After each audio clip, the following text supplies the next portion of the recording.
Hey guys, this is Sergeant Phoenix back in the action, and today we are going to do a how to play Yu-Gi-Oh!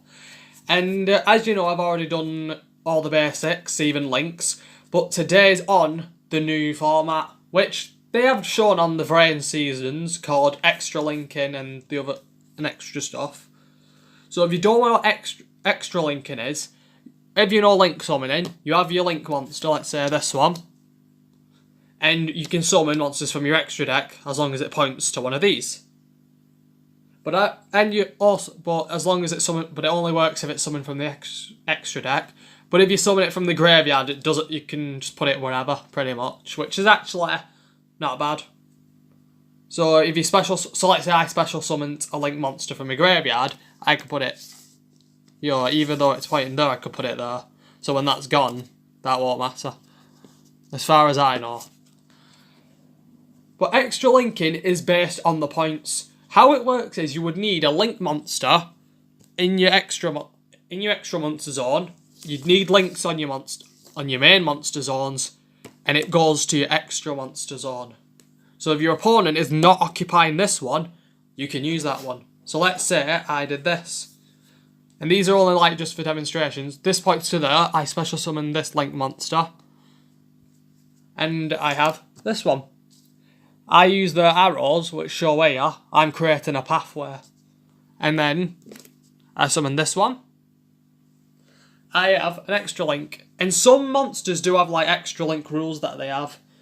One of them being this one. It is a banned card, but it's for an example. Topologic Gumbler Dragon. And this card, if it's extra linked, it has a special ability being extra linked. And it is during your main phase. If this card is extra linked and your opponent has at least one card in their hand, you can make your opponent discard one or two cards, whichever is higher. And if they do, if they have no cards in their hand, inflict 3,000 damage to them. You can only use this effect once per turn and only once that turn. But some cards do have extra link rules, and for a lot of, if you've watched the season, they've worked on, and I think I have mentioned it, link spell cards. And the one they've worked on is Arrows of Judgment. We don't have any news yet that the Konami has started production on this link spell. As far as I know, but that's what I've been told. But that's what that's what they are, and they're mostly spell cards. So let's say this was a spell card, and it will have these arrows, but Judgment Arrows has these arrows pointing all three in the top. So I could special summon monsters here, here, and here. So I could actually, if I wanted, let's say all of these pointed.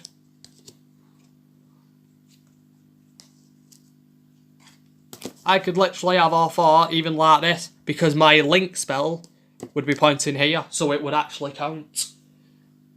But they haven't made the card yet, like I've said, as far as I know, so it doesn't need to matter, so it doesn't bother me. But if they did make it, it would actually be quite a very challenging duel, despite if you're mostly a link user, because its effect is during the damage step or battle phase, when this card attacks or if it's engaged in if a link monster you have that this card that it points to is engaged in a battle, its attack points will be doubled up. So and if you watch some of the episodes with Lightning, he uses it, but there are other duelists that use this link spell as well, but they're not the main protagonist, most your basic antagonists. One of the Ignis characters named Lightning, who is the light attribute one, he uses I can't remember the name of it, but a heroic, but these statue monsters which use links, and they use the Judgment Arrows so he can perform extra links even easier. Because because one of them, who only needs one link, points them down, and he has other ones that can point up in other ways, so he can practically play extra links easily, and he was able to do that in just one turn. Because his deck mostly works on link summoning and getting and making sure he can summon out all of his powerful monsters. Though he has been cornered, he's still been able to be beaten. He's still been able to beat his opponent, not been beaten. So far he hasn't lost a single duel, so it's surprising, but his deck is quite powerful.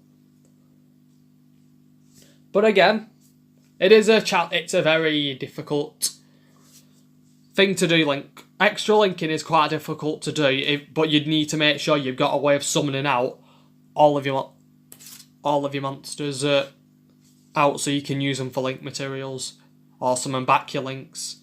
Because the pointing rule would still be because as far as I know, the pointing rules would still be active even if they're special summoned. But there's another thing I forgot to mention on the last video of links: pendulums. Because if you special summon a pendulum from the extra monster zone, from the extra deck, it actually goes to your extra monster zone. Because that's the rule that all monsters that are special summoned from the extra deck go away. But if I have a pendulum, and if I have a pendulum, and I have let's say that and this pendulum, and let's say this was a pendulum, I can summon them. And if these two are level 7, I could use them for an Xyz or if I want to use a fusion or I want to do a link. But that's the best way of describing it. And this is a quite short video, because that's pretty much like the new rules they put in. But obviously, if you lose this zone, you'll lose most of it. But if you lost these zones here, if you made your extra link, then your monsters down here would obviously be destroyed because they need to point to it, unless they were special summoned from the graveyard. Well, other than that, it's not bad. But I'll talk also while I've got some few minutes, since I'm only going to do a really short video, because that's pretty much the rules basically. I am going to do some more videos on that Shadow of War game on Middle Earth. But right now, I want to talk about what I've found on the internet. And if you've not read it, look it up, because you'll mostly find it on your Google if you use your phone. That a gaming company, I can't remember the exact name of it, are working on a new Lord of the Rings game. And it's actually something I'd never expect them to do, but we've all wanted to know it. It's based on Gollum. And if you don't know who Gollum is, Smeagol, if you don't know who Smeagol is, he was a character in the Lord of the Rings series, the Hobbit series, and also on the Shadow of Mordor games. One of the main things that made Lord of the Rings that way it is, because he invented the phrase, "my precious." But as I've been told, but I've read, apparently, it will be based on his story before he met Frodo, Sam, and it'll probably be around before and during the Lord of the Rings Fellowship of the Ring trilogies. So they could, as far as we know, it could be around when he meets Shelob, the spider girl who we saw in Shadow of War, when he got captured in Mordor by Sauron's orcs and he's tortured. Pretty much a lot. And also, it also said though it could also show him hunting Bilbo, because Bilbo took the ring. And if you're wondering, during the Lord of the Rings movie, if you don't want spoilers actually, you can leave the video now if you've not seen Lord of the Rings. But you're planning on watching it, I would watch it straight away. I've managed to persuade a few girls to watch it because they've heard of it, but most of their parents, their families watch it, but they have not. I managed to persuade them. They've all said it's really good because they just love the story, plot on it all.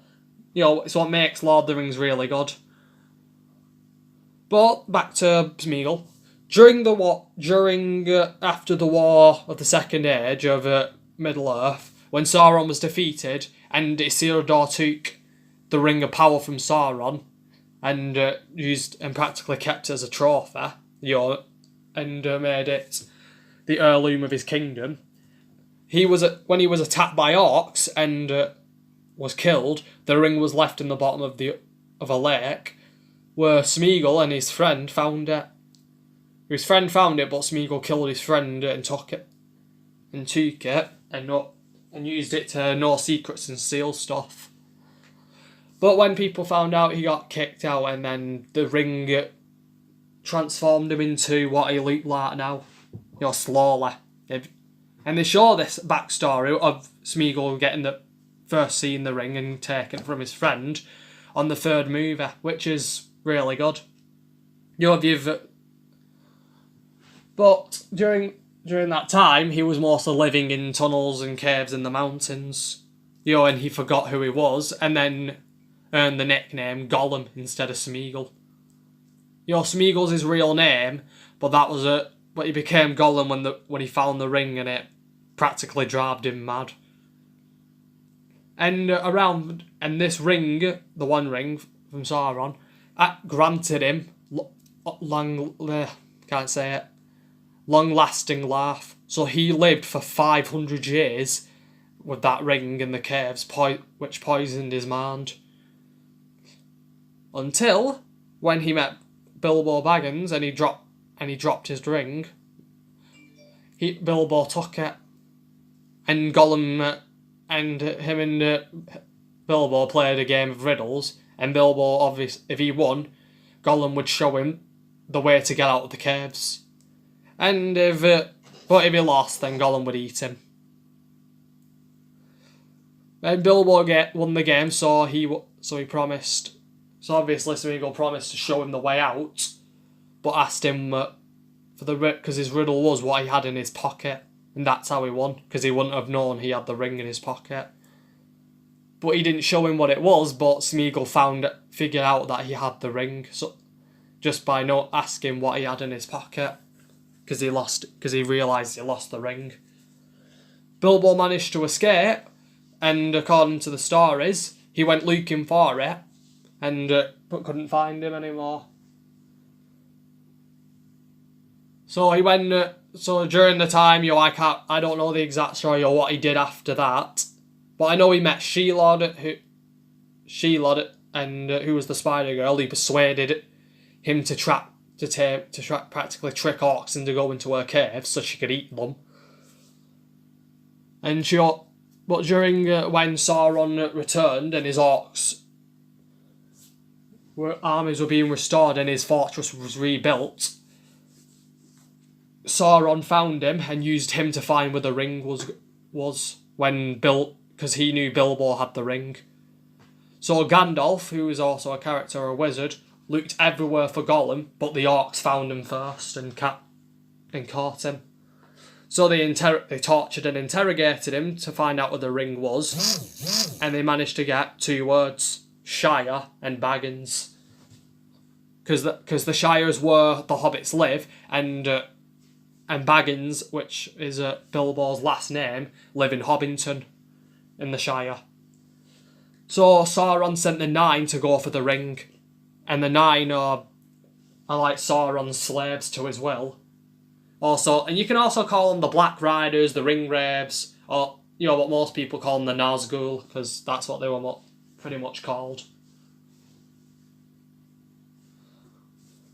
But pretty much during that time, when Sauron just let him go because he was useless to him, instead of for some reason he didn't kill him. But Smeagol went following the Hobbit, Bilbo, who now had the ring, with the Fellowship, and was following them. He managed to follow them out, and when the characters went to the Mines of Moria, we see him there, heading up the stairs and near a cave, pretty much like a little, I don't know, like a little cell or like these little bars, pretty much. I think that was just like a gap bit was just covered with bars for decoration, I don't know. But practically he was following them for 3 days because it's a 4-day journey from Moria, from one side to the Moria to the other side they were heading to get out. But he was still following them, and when he crossed Frodo and Sam face to face, he tricked them he showed them the way to get to Mordor. And then they became and he practically became their guide, taking them through Mordor. But since they couldn't go through the Black Gates way, he showed them another way into Mordor. a hidden passageway where it's a bit more slightly still dangerous, obviously. A pathway that leads up the stairs to a mountain path, and then it goes to a tunnel which leads to a small little tower in Mordor. And if you just go through that tower, you practically made it in Mordor's fortress, the lands of Mordor. But it's still a long journey, but you still have to walk a far way to get to the fires of Mount Doom. But that's pretty much it. I'm hoping they do this game perfectly. My greatest thing will be who's going to be the voice actor. How are they going to do the graphics? You know, how are we going? Are we going to fight orcs or something? Are we gonna like grab rocks and bones or something to beat them up? And if so, is it going to be like Shadow War? Other than the taming the orcs bit, which you do. But that's the question though. Do we go to his cave? Does he have more than one cave he goes in? Do we hunt down fish and stuff to replenish food and health?